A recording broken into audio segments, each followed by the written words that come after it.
ಹಾಸನದ ಮಾಜಿ ಶಾಸಕ ಬಿಜೆಪಿಯ ಪ್ರೀತಂ ಗೌಡ ಅವರಿಗೆ ಕಳೆದ ಕೆಲ ದಿನಗಳ ಹಿಂದೆ ಬಿಗ್ ಶಾಕ್ ಎದುರಾಗಿತ್ತು. ಅಕ್ರಮವಾಗಿ ಆಸ್ತಿ ಗಳಿಕೆ ಮಾಡಿದ್ದಾರೆ, ಆದಾಯಕ್ಕಿಂತ ಹೆಚ್ಚಾಗಿ ಅನ್ನುವ ವಿಚಾರ. ಈಗ ಮಾಜಿ ಶಾಸಕ ಪ್ರೀತಂ ಗೌಡಗೆ ಬಿಗ್ ರಿಲೀಫ್ ಸಿಕ್ಕಿದೆ. ಲೋಕಾಯುಕ್ತ ಏನು ತನಿಖೆ ಮಾಡಬೇಕು ಅಂತ ಹೇಳಿತ್ತು, ಆ ಲೋಕಾಯುಕ್ತ ತನಿಖೆಯ ಆದೇಶಕ್ಕೆ ಹೈಕೋರ್ಟು ಈಗ ತಡೆ ಹಾಕಿದೆ. ಮಾಜಿ ಶಾಸಕ ಪ್ರೀತಂ ಗೌಡಗೆ ಸಂಕಷ್ಟ ಎದುರಾಗಿತ್ತು. ಲೋಕಾಯುಕ್ತ ತನಿಖೆಗೆ ಆದೇಶವನ್ನು ಕೂಡ ಮಾಡಲಾಗಿತ್ತು. ಕಾರಣ ಅಕ್ರಮ ಆಸ್ತಿ ಗಳಿಕೆ ಆರೋಪ. ಸಂಪೂರ್ಣ ಆಸ್ತಿಯ ಬಗ್ಗೆ ತನಿಖೆ ನಡೆಸಿ ವರದಿ ಸಲ್ಲಿಸುವಂತೆ ನ್ಯಾಯಾಲಯ ಲೋಕಾಯುಕ್ತಕ್ಕೆ ಕಳೆದ ಕೆಲ ದಿನಗಳ ಹಿಂದೆ ಸೂಚನೆಯನ್ನು ಕೂಡ ಕೊಟ್ಟಿತ್ತು. ಹಾಸನ ಜಿಲ್ಲೆಯ ಮಾಜಿ ಶಾಸಕರು ಒಂದು ಬಾರಿ ಹಾಸನದ ಶಾಸಕರಾಗಿದ್ದರು. 2023ರಲ್ಲೂ ಕೂಡ ಸಾಕಷ್ಟು ಪ್ರಯತ್ನವನ್ನು ಮಾಡ್ತಾರೆ ಪ್ರೀತಂ ಗೌಡರು. ಪ್ರಾಮಾಣಿಕ ಪ್ರಯತ್ನ. ನಾನು ಗೆದ್ದೇ ಬಿಡ್ತೀನಿ, ನಾನೇ ಗೆಲ್ಲೋದು ಅಂತ ಹೇಳಿ ತೊಡೆ ತಡ್ತಾರೆ. ಬೆಡ್ಸೆಲ್ಲ ಕಟ್ಟಿಬಿಡ್ತಾರೆ. ಬಹಿರಂಗವಾಗಿ ಒಂದಷ್ಟು ಹೇಳಿಕೆಗಳನ್ನು ಕೂಡ ಕೊಡ್ತಾರೆ. ನಾನೇ ಗೆಲ್ಲೋದು, JDS ಅಭ್ಯರ್ಥಿ ಗೆಲ್ಲಲ್ಲ, BJP ಅಭ್ಯರ್ಥಿ ನಾನೇ ಗೆಲ್ಲೋದು ಅಂತ. ಕೊನೆಗೆ ಹೀನಾಯವಾಗಿ ಸೋಲನ್ನು ಕಾಣ್ತಾರೆ BJP ಮಾಜಿ ಶಾಸಕರಾದಂತಹ ಪ್ರೀತಂ ಗೌಡ. ಸಂಕಷ್ಟ ಶುರುವಾಗಿತ್ತು. ಆದಾಯಕ್ಕಿಂತ ಅಧಿಕ ಆಸ್ತಿ ಗಳಿಸಿದ್ದಾರೆ ಅನ್ನುವ ಆರೋಪಗಳು ಕೂಡ ಕೇಳಿ ಬಂದಿತ್ತು.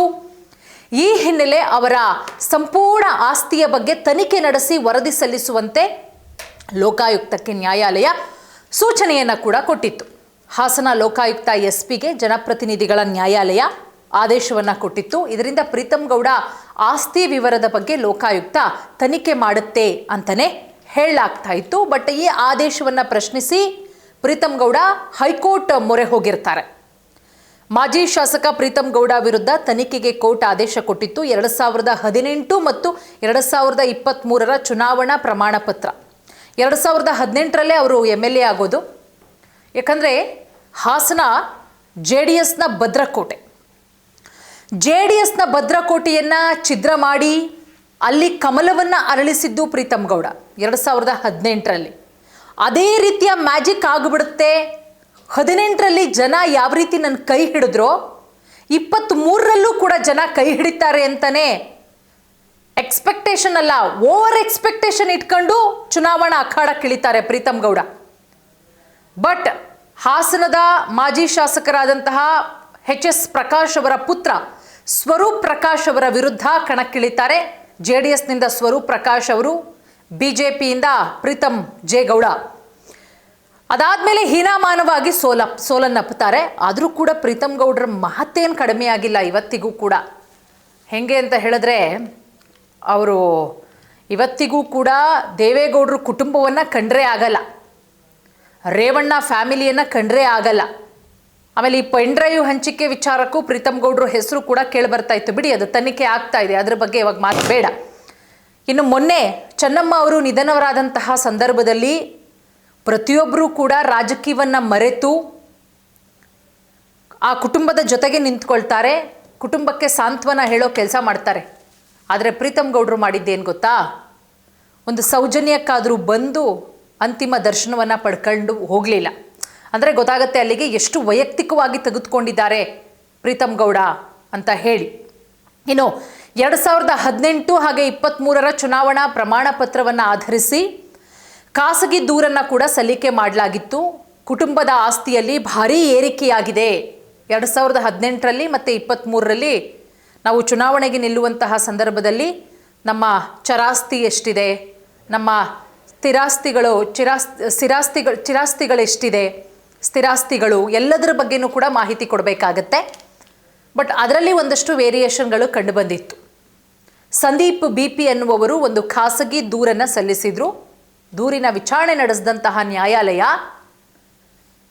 ಏನು ಮಾಡುತ್ತೆ, ದೂರನ್ನು ಆಧರಿಸಿ ತನಿಖೆ ನಡೆಸುವಂತೆ ಆದೇಶ ಕೂಡ ಮಾಡುತ್ತೆ. ತನಿಖೆ ಪೂರ್ಣಗೊಳಿಸಿ ವರದಿ ಸಲ್ಲಿಸಬೇಕು ಅಂತ ಹೇಳಿ ಕೋರ್ಟು ಸೂಚನೆಯನ್ನು ಕೂಡ ಕೊಟ್ಟಿತ್ತು. ಆದರೆ ಅದನ್ನು ಪ್ರಶ್ನೆ ಮಾಡಿ ಪ್ರೀತಂ ಗೌಡ ಹೈಕೋರ್ಟ್ ಮೊರೆ ಹೋಗಿದ್ರು. ಈಗ ಅವರಿಗೆ ಒಂದು ರೀತಿಯಲ್ಲಿ ಸಂಕಷ್ಟದಿಂದ ಪಾರಾಗಿದ್ದಾರೆ. ಪ್ರೀತಂ ಗೌಡ ಹಾಸನ ಜಿಲ್ಲೆಯಿಂದ ಮಾಜಿ ಶಾಸಕರು. ಅವರ ವಿರುದ್ಧ ಆದಾಯಕ್ಕಿಂತ ಹೆಚ್ಚಿನ ಆಸ್ತಿ ಸಂಪಾದನೆ ಮಾಡಿದ್ದಾರೆ ಅನ್ನೋ ಆರೋಪ 2018-23 ವಿಧಾನಸಭೆ ಚುನಾವಣೆಯ ಸಂದರ್ಭದಲ್ಲಿ ಏನು ಪ್ರಮಾಣ ಪತ್ರವನ್ನು ಸಲ್ಲಿಸಿದ್ರು ಅಲ್ಲಿ ಆಸ್ತಿ ವಿವರಗಳನ್ನು ನಮೂದನೆ ಮಾಡಲಾಗುತ್ತೆ. ಆ ದಾಖಲೆಗಳನ್ನು ಆಧರಿಸಿ ಕುಟುಂಬದ ಆಸ್ತಿಯಲ್ಲಿ ಗಮನಾರ್ಹ ಏರಿಕೆ ಕಂಡು ಬಂದಿದೆ ಅಂತ ದೂರುದಾರ ಸಂದೀಪ್ ಅನ್ನೋರು ಆರೋಪ ಕೂಡ ಮಾಡಿದರು. ಸೊ ಆ ಆರೋಪಕ್ಕೆ ಸಂಬಂಧಪಟ್ಟಂತೆ ವಿಚಾರಣೆ ಮಾಡಿದಂತಹ ಜನಪ್ರತಿನಿಧಿಗಳ ನ್ಯಾಯಾಲಯ ದೂರಿನಲ್ಲಿ ನಮೂದಿಸಿದ್ದಂತಹ ಅಂಶಗಳನ್ನು ಪರಿಶೀಲನೆ ಮಾಡಿ ವಿಚಾರ ಗಂಭೀರವಾಗಿದೆ ಅಂತ ಪರಿಗಣಿಸಿ ತನಿಖೆಗೆ ಆದೇಶವನ್ನು ಕೂಡ ಕೊಟ್ಟಿತ್ತು. ಏನಂತ ಆದೇಶ ಕೊಟ್ಟಿತ್ತು? ಮೊನ್ನೆ ಜನಪ್ರತಿನಿಧಿಗಳ ವಿಶೇಷ ನ್ಯಾಯಾಲಯ ಲೋಕಾಯುಕ್ತ SP-ಗೆ ನ್ಯಾಯಾಲಯ ಸ್ಪಷ್ಟ ಆದೇಶವನ್ನು ಕೊಟ್ಟಿತ್ತು. ಮಾಜಿ ಶಾಸಕರಾದಂತಹ ಪ್ರೀತಮ್ ಗೌಡ ಅವರ ಸಂಪೂರ್ಣ ಆಸ್ತಿಯ ಬಗ್ಗೆ ತನಿಖೆಯಾಗಬೇಕು. ಅವರ ಆದಾಯ ಮತ್ತು ಆಸ್ತಿ ವಿವರಗಳನ್ನು ಹೋಲಿಸಿ ಪರಿಶೀಲನೆ ಮಾಡಬೇಕು. ತನಿಖೆ ಪೂರ್ಣಗೊಳಿಸಿ ವರದಿಯನ್ನು ನ್ಯಾಯಾಲಯಕ್ಕೆ ಸಲ್ಲಿಸಬೇಕು.